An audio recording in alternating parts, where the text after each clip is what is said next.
As Tampa Bay's tech community continues to grow, so too does the challenge of finding and retaining top tech talent. So what can we do to close the talent gap? Well, we turn to an expert to tell us how. With more in-depth data on the market, as well as our tech community's first ever Net Promoter Score, please welcome from Hayes US, David Brown.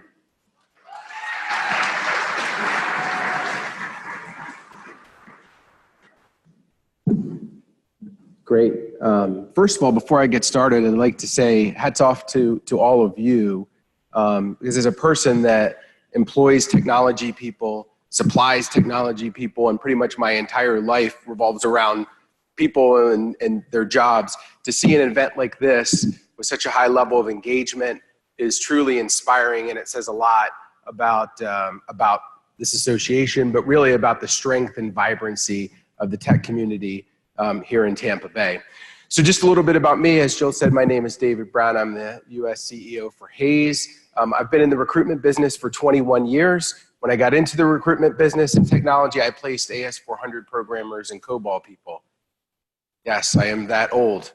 And I apologize if anyone is still doing AS400 or COBOL in the crowd here today.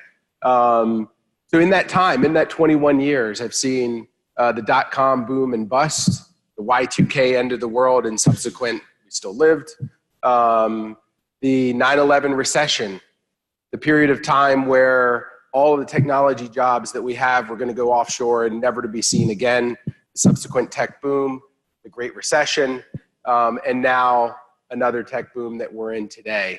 Throughout all of that time, we've persevered, we've innovated, we've adapted, and we've come out stronger for it.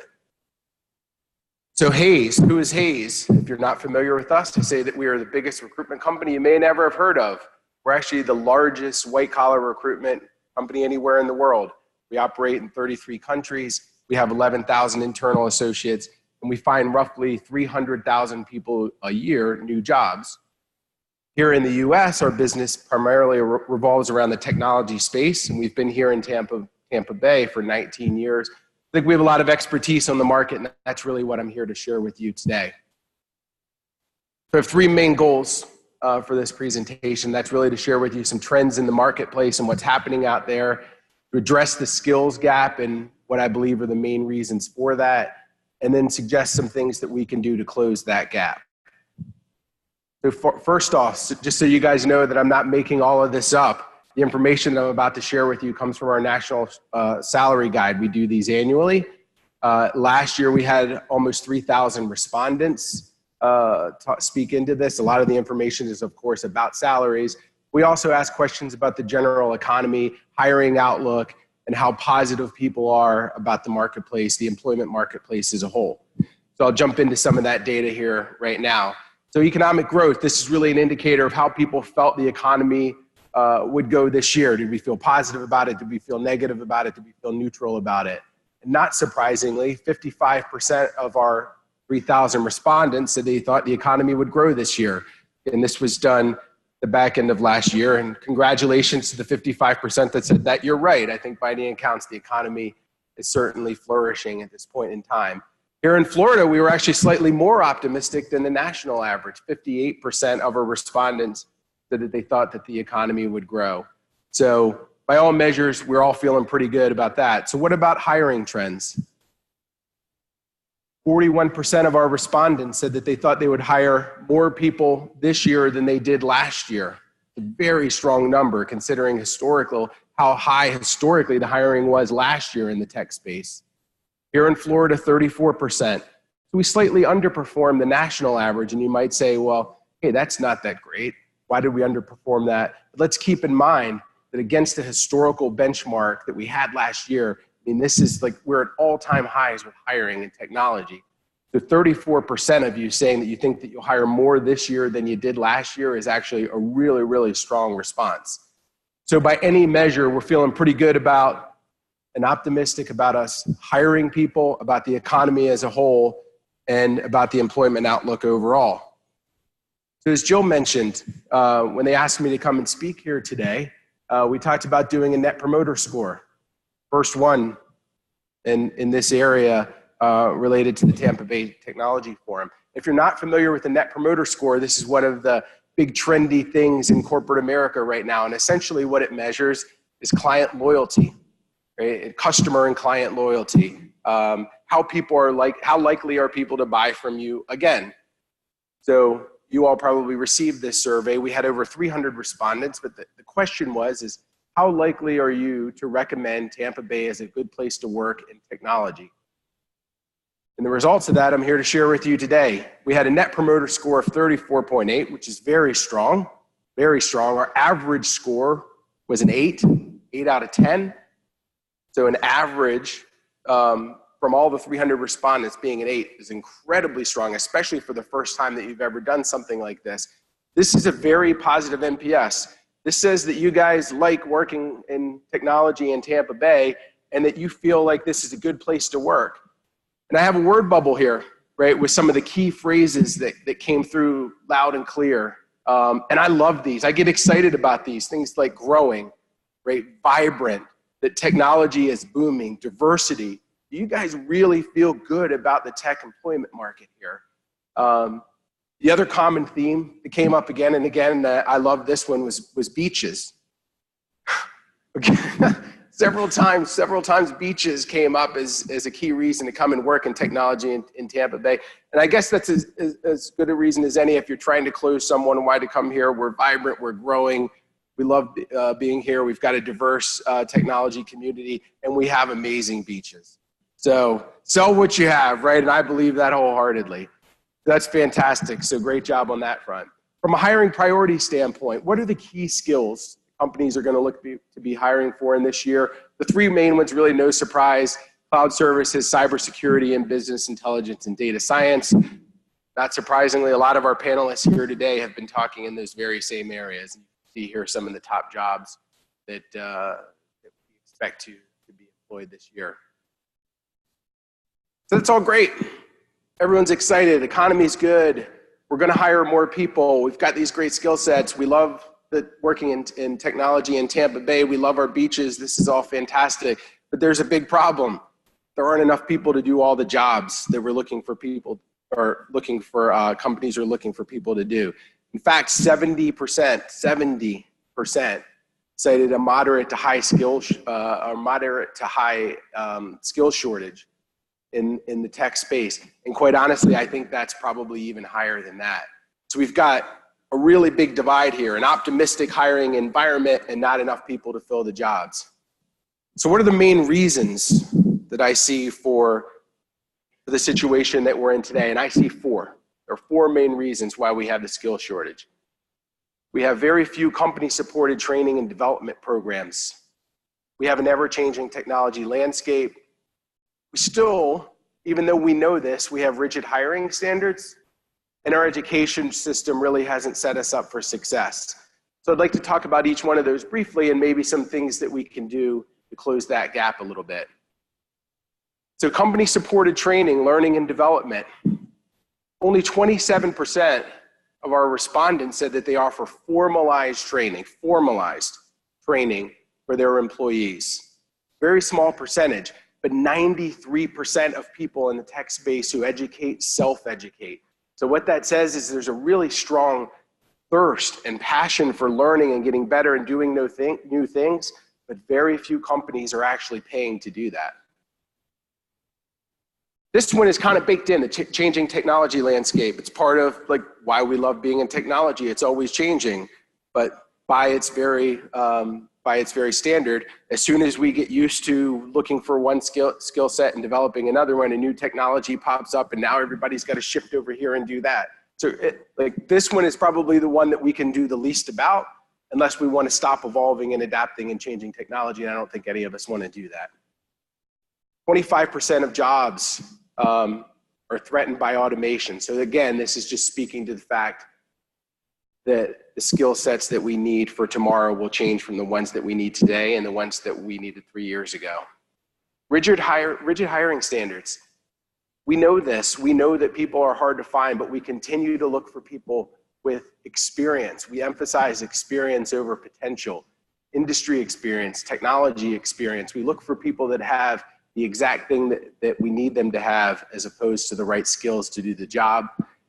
And then finally, STEM literacy, right? This one started a generation ago.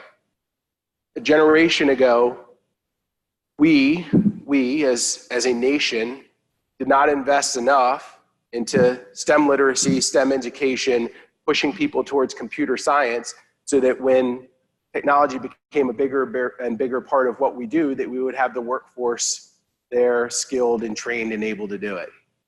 So those are kind of the four main reasons that we sit in this position today. And what I'd like to spend the rest of the time that I have here today talking to you about is, what can we do about it?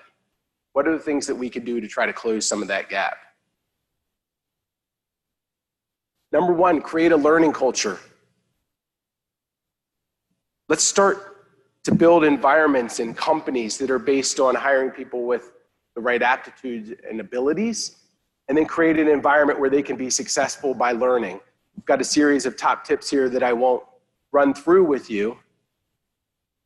But if we can create environments, company environments, where continuous learning, continuous improvement is not just something that we talk about, it's not just something that sounds good in a slogan or a billboard, but it's something that we live and breathe every single day, and we make it part of our culture and our DNA, then we can really affect change here. And developing learning cultures is not just about upskilling people and teaching people new skills and what you do today, but it's about building better business, because companies that have learning cultures are proven to be more successful. They have higher loyalty amongst their employees. Great thing. And they perform better. People are more motivated.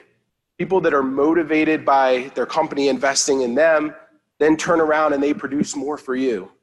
So if we can create a learning environment, a really, really key factor in our success in doing this. I'd like to highlight a client of ours here in Tampa Bay, Masonite, who started a paired programming initiative where they bring people from different parts of their business together to learn, to code together, to review code at times.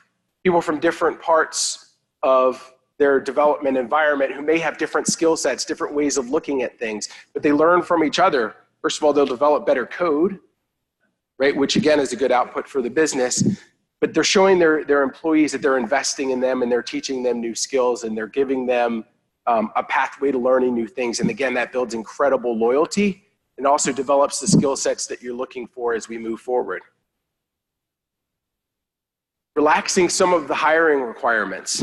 This one to me, I feel like is the no-brainer in all of this. Intuitively, we all know that there are not enough technology people to fill technology jobs that we have today. I have yet to find a person that says, wow, there's just so many great skilled, highly skilled data scientists and cybersecurity people out there. We just don't even know what to do with them. Right? I've probably had 15 conversations in the past 2 days just with some of the other speakers and panelists and other people that I've met here. And to a person, everyone says the same thing. Oh, wow, we wish we could find more great people. We wish we could find React people. We wish we had cybersecurity people. We're all looking for it. We all recognize there's a problem. We all recognize that this doesn't exist, but yet we continue to say, I want that. Right? So intuitively, we get it, but through our actions, we're not actually doing what we need to do to get talent in the door. This is a great example. The statistic I have here, 77% of employers say that soft skills are just as important as hard skills. So we all know this, but we don't hire to this. What we hire for are the hard skills. Right? We say, I want someone who has A, B, C, and D, even though we know that A, B, C, and D don't exist.